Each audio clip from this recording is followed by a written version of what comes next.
Grabe, ang lawak na palang na tinambak ng mga buhangin dito, mga kababayan.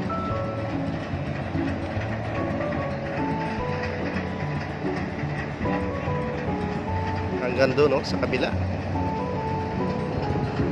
Tanaw na tanaw mo na dito yung mga tinambak na buhangin. Ito yung dredging vessel.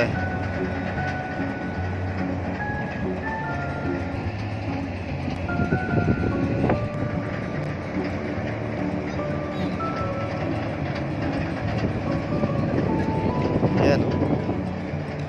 Babagsak sila ng buhangin yun. Nakikita nyo yung itim na yan.